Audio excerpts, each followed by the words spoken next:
restoring our spiritual passion. Welcome to Hope Cafe. I'm Steve Salisbury. We're going to talk for a few minutes of how we can grow spiritually. Paul writes to Timothy, his spiritual son, fan into flame the gift of God that is in you by the laying on of my hands. We have to nurture that spiritual gift that is in us. Sometimes the wet blankets of the world try to put our flame out. Maybe it even happens because of an event or not an answered prayer, or even how we think in our own heads. But we need to go back to God and get everything He has for us. Paul's prescription to Timothy is even found in the first verses of that same book. Grace, mercy, and peace from God the Father and Jesus Christ our Lord. By putting Jesus at the pinnacle place, the first place, makes all the difference. The author of Emotionally Healthy Spirituality says, the best thing that you can do for yourself and for others is to attend to your relationship with God.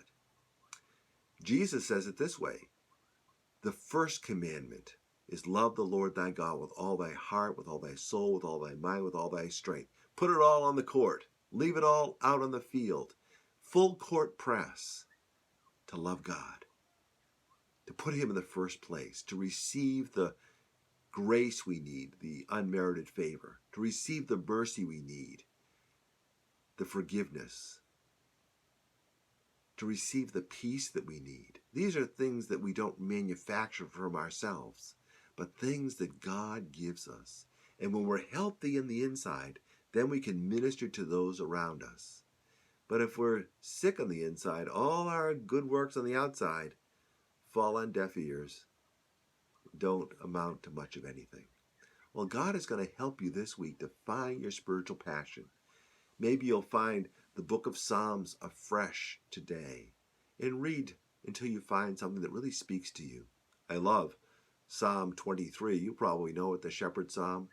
He restoreth my soul, it tells us. God's the restorer of our soul, and He's going to restore your spiritual passion even today. Let me pray with you. Heavenly Father, thank you for my friend at Hope Cafe. Would you restore their spiritual passion today? Would you give them the grace, the mercy, the peace to overflowing in their life, that they may be the person of God you want them to be? In Jesus' name, amen. Well, I have a final thought, but if you need to be on your way, that's okay. Thanks for joining me. Have a great day. Thanks for joining me for a final thought. God has not given us a spirit of fear, but of power and of love and a sound mind. God gives us power, a resource outside our own strength. He gives us love, an overflowing love in us to see the world in a different way. And He gives us a sound mind or self-control to be able to control ourselves, to have rule over our lives. When Moses was called by God in the desert, he laid down his stick, his staff, and it became a snake. God told Moses, pick it up by the tail. Well, if you know anything about snakes, you don't pick up snakes by the tail. You pick them up right next to the head so they don't bite you.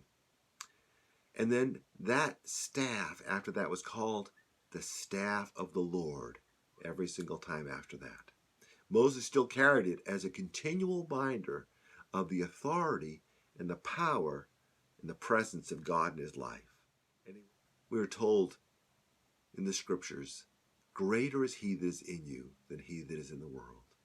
If you're battling spiritually, would you run to God and say, God, give me the fresh bread of heaven today to give me the strength, the spiritual passion I need, the vision I need to do the work you want me to do.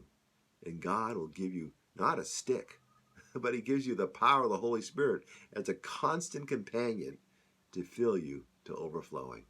Well, may God help you even this week. In Jesus' name, amen.